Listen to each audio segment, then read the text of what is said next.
Good morning, जय द्वारकाधीश, जय श्री कृष्णा। तो आज के इस वीडियो में हम जानने वाले हैं एनबीएफसी P2P के बारे में। ये क्या होता है? आजकल आप देखते हैं भारत पे है, क्रेड है, वगैरह ऐसे प्लेटफॉर्म के ऊपर 9% से लेकर 12% तक ब्याज दिया जाता है। ठीक है। और अगर आप डायरेक्ट एनबीएफसी P2P जो है उनको अगर डायरेक्टली पेमेंट वहां पे इन्वेस्ट करके अगर आप इन्वेस्टमेंट करते हैं, मतलब उनको पैसा देते हैं, तो वो लोग आपको 16 से 18% तक का ब्याज देते हैं। उसमें बहुत सारी एनबीएफसी P2P है, जैसे कि लेन देन क्लब है, इंडिया P2P है, फिर लिक्वी लोन्स है, मोनेक्सो है, एक्सेट्रा। ठीक है। तो आज हम एक के बाद एक करके सबके बारे में जानेंगे, कौन से अच्छी है, कौन सी अच्छी नहीं है। ठीक है।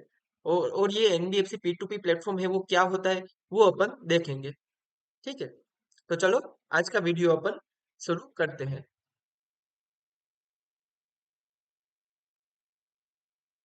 ये अपना आरबीआई का गाइडलाइन है, जहाँ पे एनबीएफसी P2P क्या है और उनको क्या फॉलो करना होता है, क्या रूल्स फॉलो करने थे, वो यहाँ पे लिखा हुआ है। ठीक है। तो ये एक नोटिफिकेशन में आपको सब कुछ बताया गया है। वहां पे बताया गया है कि वो एक कंपनी फॉर्म में ही होता है। ठीक है।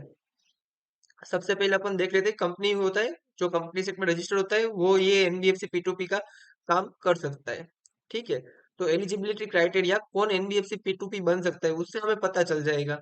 ठीक है। तो no non banking institution other than a company shall undertake the process of P2P lending platform. ठीक है। अभी पीयर टू पीयर मतलब क्या है, एक पर्सन दूसरे पर्सन को डायरेक्टली देता है ना, उसे पीयर टू पीयर बोलते हैं। ठीक है, ये एक आप समझ लो, पीयर टू पीयर मतलब दो एक समान जो पर्सन है, एक जैसा पीयर है, वो दोनों एक दूसरे के बीच में जो भी बिजनेस कर रहे हैं वो पीयर टू पीयर है। ठीक है। अभी जैसे एक कंप्यूटर है दूसरे कंप्यूटर में डेटा शेयर करता है तो वो P2P हो जाता है। ठीक है। वैसे ही अ, जैसे अ, अगर मुझे लोन चाहिए और आप मुझे डायरेक्ट दे रहे हो तो वो P2P लैंडिंग हो गया। ठीक है। तो ये एक तरह का P2P लैंडिंग हमें समझा वर्ड को। ठीक है। अब आगे पढ़ते हैं। और ये बिजनेस तभी कर सकता है जब उन्होंने रजिस्ट्रेशन लिया हो आरबीआई के अंडर में। ठीक है। और उनके पास 20 मिलियन का एटलीस्ट पैसा होना चाहिए। ठीक है, तभी आप ये कंपनी एनबीएफसी P2P बन सकती है। ये सबसे पहले बताया गया है। ठीक है। और उनका रजिस्ट्रेशन यहाँ पे लेना होता है, ये बताया गया है। फिर बताया गया है कि ये कंडीशन फुलफिल होनी चाहिए। कि क्या कंडीशन फुलफिल होनी चाहिए? कंपनी होनी चाहिए। ठीक है। उनके पास टेक्नोलॉजिकल एडवांसमेंट होना चाहिए, क्योंकि वो सारा ऑनलाइन ही काम कर रही है, जैसे कि भारत पे आप देख लो। ठीक है। फिर company as adequate capital structure होना चाहिए। प्रमोटर और director of the company proper होने चाहिए, कोई भी एरा गैरा पर्सन नहीं होना चाहिए। The general character of the management of the company is not prejudicial to the public interest, लोगों को नुकसान करने वाला नहीं होना चाहिए। Company submitted plan implemented and robust secure information technology system, उनको आरबीआई से अप्रूवल लेना होता है कि उनका ये टेक्नोलॉजी का प्लेटफॉर्म रहेगा, वो इस तरह से ऑपरेट करेगा वगैरह। ठीक है।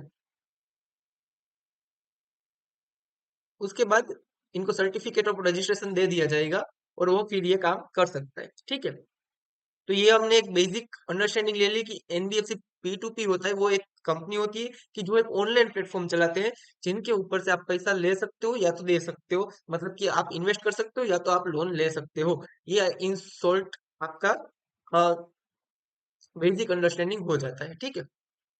अभी अपन मेजर जो अवेलेबल है मार्केट में उनकी बात करते हैं। सबसे पहले अपने पास आता है लिक्विड लोन।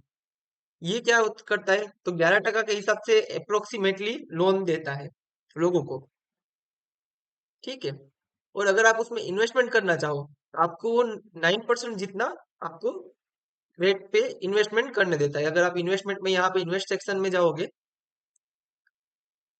तो यहाँ पे आपको लिखा हुआ है अर्न अप टू 10%।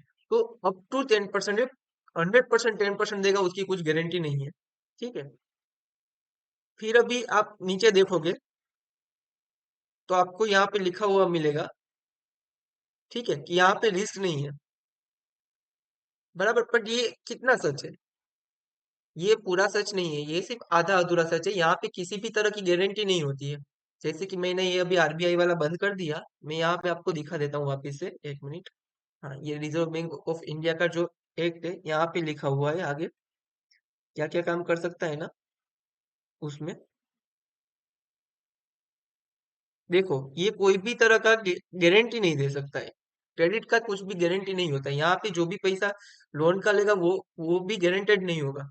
कि अगर मान लो कि मैंने पैसा नहीं चुकाया, ठीक है, मैंने लोन ली थी, मैंने पैसा नहीं चुकाया, और आपने मेरे मेरे को लोन दिया था, आपका पैसा मेरे में इन्वेस्ट किया था, तो अगर मैंने नहीं चुकाया तो आपको आपका पैसा नहीं मिलेगा, मतलब आपका पैसा डूब गया। ये एक सिंपल सा फंडा है इनका। ठीक है, ये आपको हाई इंटरेस्ट देते हैं। ठीक है, आपको 10% जितना दे रहे हैं। ये अगर आप लेन देन क्लब में जाओगे तो ये लोग 12% जितना दे रहे हैं। ठीक है, यहाँ पे अगर आप जाओगे तो यहाँ पे आगे आपको मिल जाएगा, अगर इनकी साइट में, एक मिनट, इन्वेस्ट में, ठीक है, मैं यहाँ पे इसके इन्वेस्ट सेक्शन में गया, ये कंपनी में, तो यहाँ पे आपको कहीं पे लिखा हुआ मिल जाएगा 12% जितना ये लोग ब्याज देते हैं। ठीक है, कहीं कहाँ पे लिखा था, मैंने पढ़ा था, एक मिनट।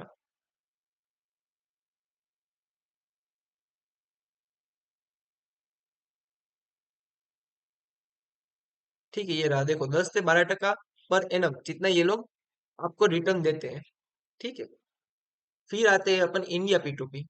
ये लोग तो 18% दे रहे हैं। 18% ब्याज, आप सोचो तो सही, बैंक में 4% मिल रहा है, ये लोग 18% दे रहे हैं। सब लोगों को यही लगेगा हमें इसमें ही पैसा रोकना चाहिए। म्यूचुअल फंड में भी 15% पैसा आता है, म्यूचुअल फंड भी 15% से ज्यादा नहीं दे पाता है, और ये लोग 18-18% दे रहे हैं। इसमें पैसा रोको, आपको पहली नजर पे यही लगेगा। आजकल फेसबुक, इंस्टाग्राम वगैरह पे इनका भर भर के एडवर्टाइज आता है, और लोग इसमें पैसा डालते हैं। लेकिन जब आप यहाँ पे नीचे उनके टर्म्स एंड कंडीशन में जाके पढ़ोगे, तब आपको पता चलेगा। जैसे इनके इन्वेस्टमेंट में गए अपन, ठीक है,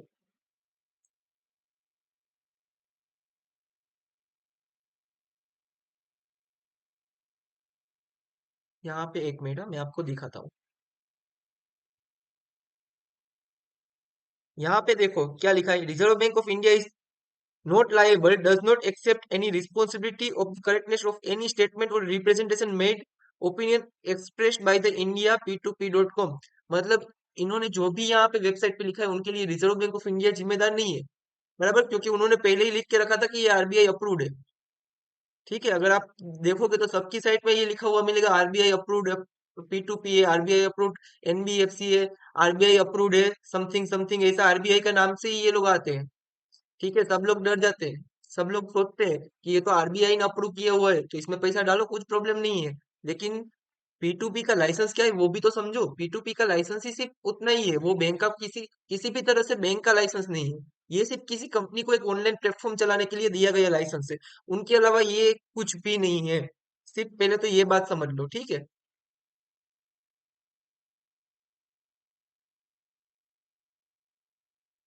इसमें भी यहाँ पे कहीं पे आप जाओगे, नीचे लिखा हुआ मिल जाएगा। ठीक है, fair practice code, customer grievances.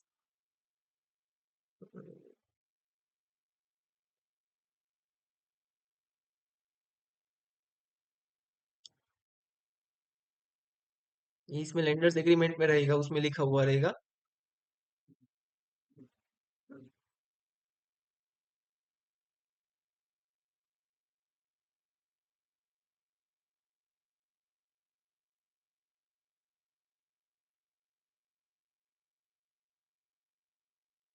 ठीक है, अगर ये साइट बंद हो जाती है तो क्या होगा, ये यहाँ पे लिखा हुआ है। ठीक है, आप इसे पढ़ सकते हो। इन इवेंट ऑफ द लिक्विलोस is unable to continue to operate website, when the लिक्विलोस will procure that under its agreement with administrator, the administrator will use the reasonable endeavors to provide basic service to receive payments in respect of then subsisting transactions subject to the payment of the administrator of like fees as would otherwise payable to the liquidos. However, in such a circumstances, the administrator shall not involve in creation of any new transaction in respect of the funds not committed transaction. This shall be returned to the relevant participant as soon as reasonably practicable. Liquid will endeavor to ensure both the amount of funds lenders are held by the administrator and identification of the funds subject to the particular transaction in each case advised by the liquid loans to the administrator are both accessible to the lender on the website and regularly updated on the website. Liquid loans will continue with you from the time about amount status of your fund based on the books maintained by the administrator unless you raise a written objection within 30 days. So, inform you will be deemed to be have accepted the contents of the advice sent to you. मतलब कि अगर उन्होंने बोल दिया कि आपका इतना रुपया है आपको देने का है और अगर आपने जो भी कुछ भी डिस्क्रिप्शन से आ रही थी तो वो अगर आपने टाइम पे रिस्पॉन्स नहीं किया ये 30 डेज में रिस्पॉन्स नहीं दिया तो मान लिया जाएगा कि आपने जो भी बोला है वो सब सही है उन लोगों ने जो बोला है वो सही है ठीक है और एडमिनिस्ट्रेटर आपको पैसा चुकाएगा अगर साइट बंद हो गई तो ठीक है उनके पास पैसा रहेगा in event that administrator is unable to perform obligation in terms of the agreement any reason whatsoever then liquid loans shall endeavor to appoint alternative administrator and shall not be responsible for any losses that might be incurred the participant pending such new appointment और अगर ये administrator है वो पैसा नहीं चुका पाया और उसकी जगह पे दूसरा एडमिनिस्ट्रेटर लाया गया वो भी पैसा नहीं चुका पाया तो लिक्विड लोन से वो किसी भी तरह से रिस्पॉन्सिबल नहीं होगा किसी भी रूप से रिस्पॉन्सिबल नहीं होगा ठीक है ये आपने पढ़ लिया फिर अपन आगे देखते हैं ये रिपेमेंट का शेड्यूल है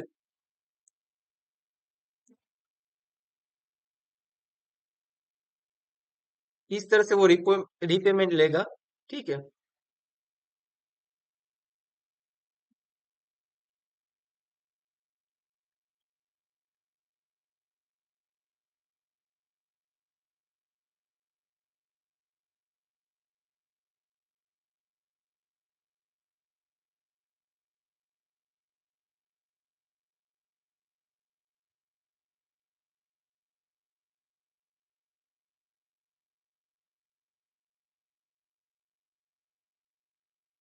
अभी देखो आप लैंडर बनते हो मतलब कि आप इन्वेस्टमेंट करते हो तो आपका क्या क्या ओब्लिगेशन वो यहाँ पे लिखा हुआ है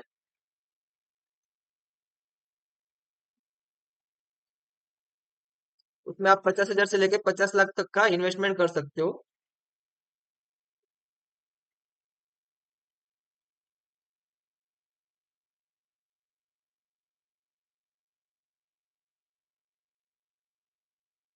इन शॉर्ट इसमें क्या होता है कि ये जो है वो आपसे पैसा लेते हैं और ये छोटे लोगों को जिनको 50 लाख से कम की लोन चाहिए उन लोगों को लोन देता है ठीक है और एक लोन में ये आपको 50,000 से ज्यादा रुपया नहीं डालेगा ठीक है ये इनको बेसिकली आरबीआई ने बोला हुआ है कि अगर मान लो किसी ने 10 लाख रुपया लोन लिया है तो वो 20 जन का 50-50 हजार रुपया मिला के डालेगा वहां पे एक साथ एक ही जन का 50,000 आपने मान लो कि इन्वेस्टमेंट में आपने 5 लाख का इन्वेस्ट भी किया है तो आपने 5 लाख उठा के किसी एक ही बंदे को नहीं दे देंगे ठीक है ये इनको ध्यान रखना होता है तो उस हिसाब से आपका सेफ है उतना भी मतलब रिस्की नहीं है लेकिन यहाँ पे प्रॉब्लम क्या होगा कि कभी किसी ने रिपेमेंट नहीं किया तब आपका पैसा फंस सकता है ठीक है और अभी इसमें इन्वेस्ट करने में इतना भी ज्यादा रिस्क नहीं है लेकिन ये लोग जिस तरह से मार्केटिंग कर रहे हैं कि ये आपका सेफ है और आरबीआई से अप्रूव्ड है तो ये चीज है ना वो मुझे ठीक नहीं लगी इसके लिए मैंने समझा कि ये एक वीडियो बनाया जाए और आप लोगों को दिखाया जाए कि ये लोग आपको पैसा नहीं दे सकते ऐसा भी हो सकता है क्योंकि इसमें आरबीआई का या किसी भी गवर्नमेंट का कोई भी तरह का अ, उसके पीछे गारंटी नहीं है कि ये लोग आपको पैसा चुकाएंगे अगर मान लो कि जिन्होंने लोन लिया है वो अगर पैसा नहीं चुकाता है तो आपका पैसा डूब सकता है ये आपको मान के चलना है ठीक है जैसे आपने किसी को लोन दिया और वो आपका पैसा लेके भाग गया तो सेम चीज इसमें भी हो सकती है और ये इंडिया पी टू पी वाले तो लिखते भी है कि अगर ऐसे कुछ हुआ तो आपको केस करने जाना है ठीक है अगर बोरोवर पैसा नहीं देता है ठीक है तो आपको उसके हिसाब से केस करने जाना है ये मतलब आपको फैसिलिटेट कर देंगे कहाँ पे लिखा था मैं आपको दिखाता हूँ कहीं पे तो लिखा था इन लोगों ने एफएक्यूज में जाते हैं इन्वेस्टर एफएक्यूज देखो यहाँ पे आप जाओगे तो आरबीआई में क्या है ठीक है इस नाम से इनको लाइसेंस मिला हुआ है किसका एनबीएफसी पी टू पी का लाइसेंस मिला हुआ है ठीक है फिर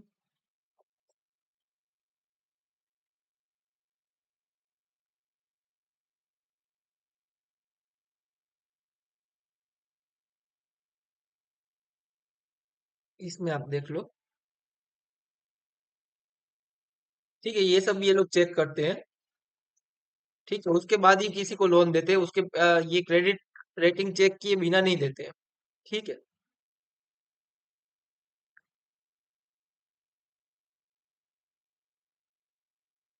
और ये 100% फिजिकल वेरिफिकेशन भी करते हैं। ठीक है, उसके बाद ही उनको देते हैं, डायरेक्टली किसी को भी नहीं देते हैं।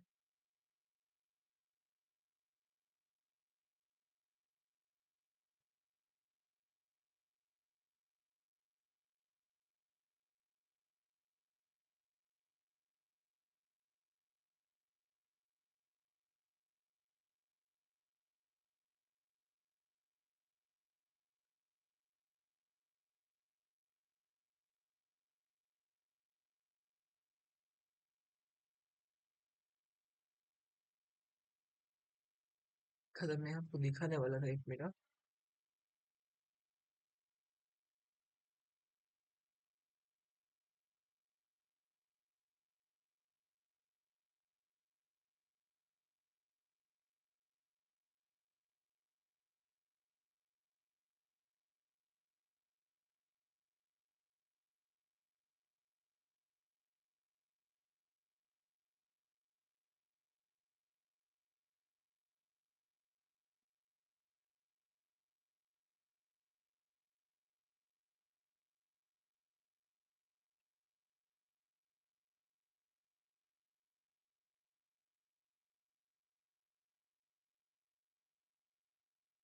ये देखो, इसमें लिखा होगा, all investment in the loans made by India P2P are secured by the loan agreement. ठीक है, an investor lender, you can take borrower to court in case of non repayment of outstanding dues. ये खास पढ़ो आप। ठीक है, अगर तो आपने जो लेंडर है, मतलब कि जो इन्वेस्टर है, उसने लेंड किया है किसी बोरोवर को और वो रिपेमेंट नहीं करता है, तो किसे लेके जाना है कोर्ट में?